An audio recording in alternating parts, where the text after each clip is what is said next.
നീ ശരിക്കും പറഞ്ഞതാണോ? ഡേവിഡ് സംശയത്തോടെ ആവണിയോട് ചോദിച്ചു.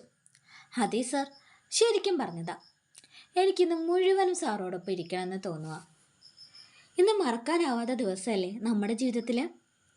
എന്നോട് സാർ ഇഷ്ടം പറഞ്ഞ ദിവസം, അതിൻ്റെ അടയാളമായും ഈ താലി ചാർത്തി തന്ന ദിവസം, അങ്ങനെ ഒരുപാട് പ്രത്യേകതയുണ്ട് ഈ ദിവസത്തിന്.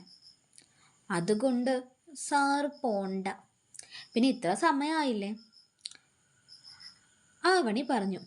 അത് കേട്ടതും ഡേവിഡ് അവളെ നോക്കി ചിരിച്ചുകൊണ്ട് പറഞ്ഞു, എൻ്റെ കൊച്ചിന് അത്ര നിർബന്ധമാണെങ്കിൽ ഞാൻ എപ്പോൾ നിന്നെന്ന് ചോദിച്ചാൽ മതി എന്ന്. അവൻ ആവണിയുടെ കൈയും പിടിച്ച് അവളുടെ വീട്ടിലേക്ക് പോയി. അല്ല തുമ്പിപ്പെണ്ണെ, ഞാൻ എവിടെയാ കിടക്കുക? വീട്ടിലെത്തി അവൻ ചുറ്റും നോക്കിക്കൊണ്ട് ആവണിയോട് ചോദിച്ചു. അതിച്ചായ, ഈ റൂം എൻ്റെയാണ്. മറ്റേത് ഞാൻ ഇതുവരെ ഉപയോഗിച്ചിട്ടില്ല, പക്ഷെ നല്ല വൃത്തിയുണ്ട് കേട്ടോ. ഓ, ആ റൂമിൽ വേണോ ഞാൻ കിടക്കാൻ? അല്ല ഭാര്യയെ, നമുക്കെന്തിനാ 2 റൂം? നീ വാ, നമുക്ക് നിന്റെ റൂമിൽ കിടക്കാം. അയ്യടാ, എന്തേ വേണ്ടേ? വേണ്ടെങ്കിലോ? ഓ, എന്നാ വേണ്ട, ഞാൻ ആ റൂമിൽ കിടന്നോളാം. എന്ത് ചെയ്യാൻ, എൻ്റെ ഭാര്യയ്ക്ക് എന്നോട് സ്നേഹമില്ലല്ലോ. ആദ്യ ദിവസം തന്നെ ഭാര്യ റൂമിൽ കിടക്കാൻ സമ്മതിക്കാതെ വേറെ റൂമിൽ കിടന്ന ആദ്യത്തെ ഭർത്താവും ഞാൻ. ഇത് കേട്ടതും ആവണി അന്തം വിട്ടു. എന്തൊക്കെയാ ഇച്ചായ പറയുന്നേ? ഇതിനു മാത്രം ഞാൻ എന്ത് പറഞ്ഞു? ഇച്ചായനോട് ഞാൻ പറഞ്ഞോ ആ റൂമിൽ കിടക്കാൻ? അവൾ അവനെ കൂർപ്പിച്ചു നോക്കിക്കൊണ്ട് പറഞ്ഞു. ആഹാ, പിന്നെന്തിനാ നീ ആ റൂമിൻ്റെ കാര്യം പറഞ്ഞേ? ഈശ്വരാ, ഞാൻ അവിടെ 2 റൂമുണ്ട് എന്നല്ലേ പറഞ്ഞുള്ളൂ. ഓ, അപ്പോൾ ഞാൻ എവിടെ കിടക്കണം എന്നാണ് എൻ്റെ വൈഫ് പറയുന്നത്? ഡേവിഡ് അവളോട് കുസൃതി നിറഞ്ഞ ചിരിയോടെ ചോദിച്ചു. അത് പിന്നെ, വേഗം പറ പെണ്ണെ, എനിക്ക് ഉറക്കം വരുന്നുണ്ട് നല്ലോണം. ഇച്ചായ, ഞാൻ കിടക്കുന്ന റൂമിൽ വന്ന് കിടന്നോ? അവൾ മടിച്ച് ഡേവിഡിനോട് പറഞ്ഞു. ആണോ? അപ്പോൾ നീ എവിടെ കിടക്കും? ഞാനും അവിടെ തന്നെ. ഓഹോ, എന്നാ വാ, നമുക്ക് റൂമിൽ പോവാം. അത് ഇച്ചായം പൊക്കോ, ഞാനിപ്പോൾ വരാം. അല്ല, നീ എവിടെ പോവാ? ഞാൻ വെള്ളം എടുത്തിട്ട് വരാം. ഇച്ചായം വെയിറ്റ് ചെയ്യാം, വേഗം വാട്ടോ.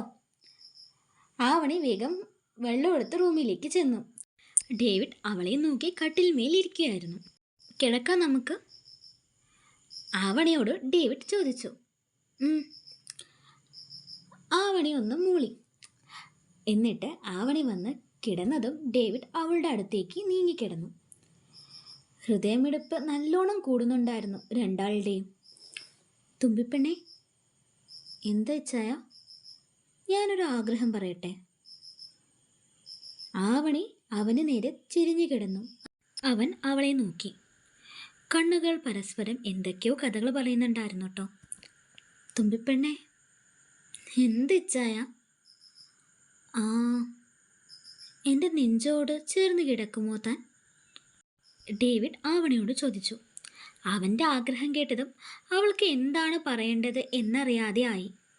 ഇത്തിരി മടിയൊക്കെ ഉണ്ടായിരുന്നു കേട്ടോ. ഇച്ചായ, എടോ, ഞാനൊരു ആഗ്രഹം പറഞ്ഞതാ, തനിക്ക് കംഫർട്ട് അല്ലെങ്കിൽ വേണ്ട, ഡേവിഡ് പറഞ്ഞു. അത് കേട്ടതും ആവണി അവനെ ഒന്ന് നോക്കിയ ശേഷം തുമ്പി അവൻ്റെ അടുത്തേക്ക് ചേർന്ന് കിടന്നു. ഇച്ചായ, എൻ്റെ ഇച്ചായൻ്റെ അടുത്ത് കിട്ടുന്ന സുരക്ഷിതത്വം എനിക്ക് എവിടെ നിന്ന് കിട്ടാനാ? എനിക്ക് ഏറ്റവും കൂടുതൽ കംഫർട്ടബിളാണ് എൻ്റെ ഇച്ചായനോട് ചേർന്ന് കിടക്കുമ്പോൾ, ആവണി പറഞ്ഞു. എൻ്റെ ഇച്ചായന് വേറെ വല്ല ആഗ്രഹമുണ്ടോ? അത് അവൻ പറയുമ്പോഴേക്കും അവൾ കയറി അവൻ്റെ കവളിൽ ഒരു ഉമ്മ കൊടുത്തു. ഇതല്ലേ എനിക്കറിയാം, അവൾ പറഞ്ഞു. അത് കേട്ടതും അവനൊന്ന് ചിരിച്ചു. തുമ്പി അവനോട് ചേർന്ന് കിടന്നു. അവൻ അവളെ അവൻ്റെ നെഞ്ചോട് ചേർത്ത് കിടത്തി. അവൻ്റെ നെഞ്ചോട് ചേർന്ന അവളും അവളെ ചേർത്ത് പിടിച്ച അവനും കണ്ണടച്ചു കിടന്നു പുലരുവോളം. അവരുടെ ബന്ധത്തിൻ്റെ ആഴവും മനോഹാരിതയും അവർ രണ്ടാളും തൊട്ടറിഞ്ഞ ദിവസമായിരുന്നു ഇത്. യാതൊരു അതിർവരമ്പുകളും സൃഷ്ടിക്കാതെ മനസ്സുകൾ തമ്മിൽ ഒന്നായ ദിവസം. അത് അവർ രണ്ടാളും ആഘോഷിക്കുകയാണ്. ആരാണ് പരസ്പരം കൂടുതൽ സ്നേഹിക്കുക എന്ന മത്സരത്തിലൂടെ.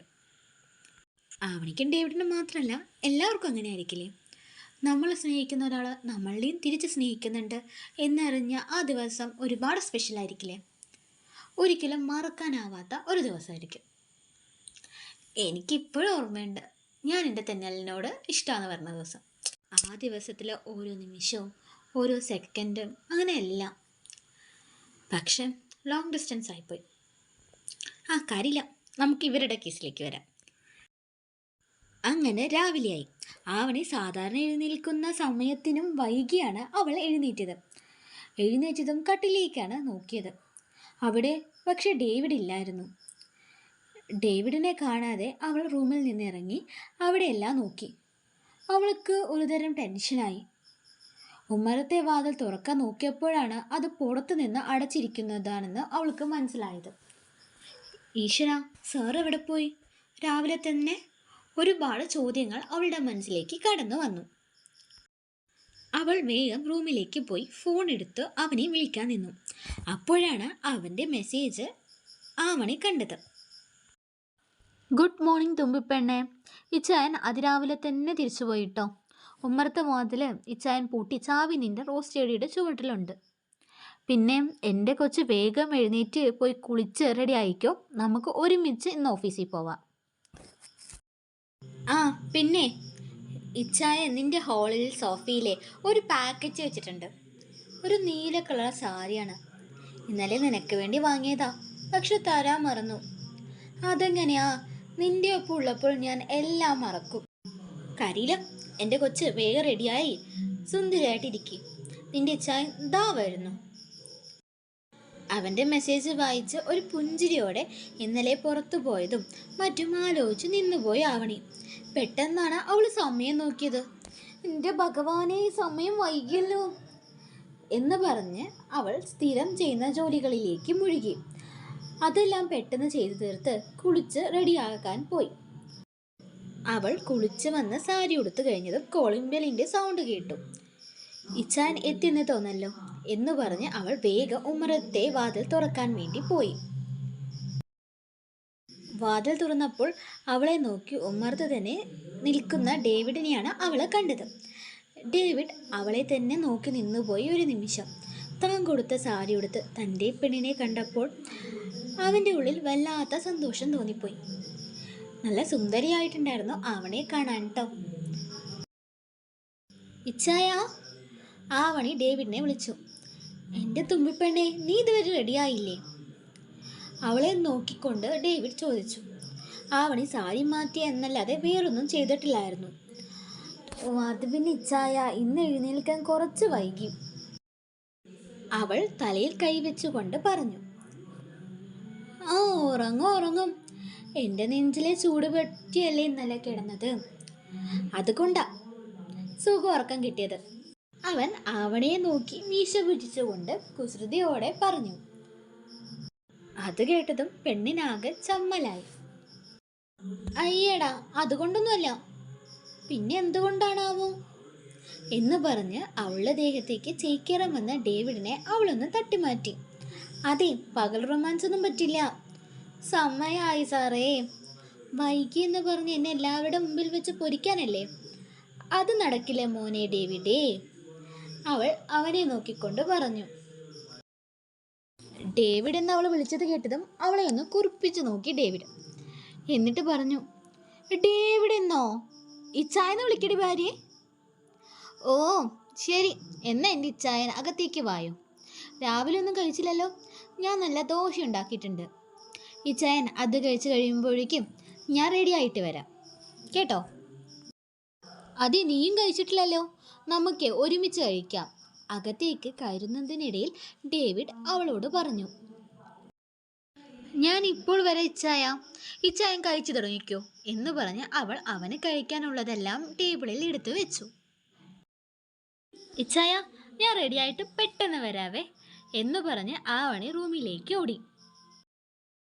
ഇനി എന്താന്ന് നമുക്ക് അടുത്ത പാർട്ടിൽ കാണാം കേട്ടോ. ഗായ്സ്, ഞാൻ നാളെ തന്നെ അപ്ലോഡ് ചെയ്യാൻ മാക്സിമം ശ്രമിക്കാം കേട്ടോ. എനിക്ക് എഡിറ്റ് ചെയ്യാൻ ഭയങ്കര പ്രശ്നമാണ്. അതായത് സമയം കിട്ടാറില്ല. പിന്നെ കുറച്ച് ഫാമിലി ഇഷ്യൂസും ഹെൽത്ത് ഇഷ്യൂസൊക്കെ ആയിരുന്നു. എന്തായാലും നാളെ ഇടാൻ നോക്കാം കേട്ടോ. സപ്പോർട്ട് ചെയ്യണേ ഗായ്സ്. Thanks for watching.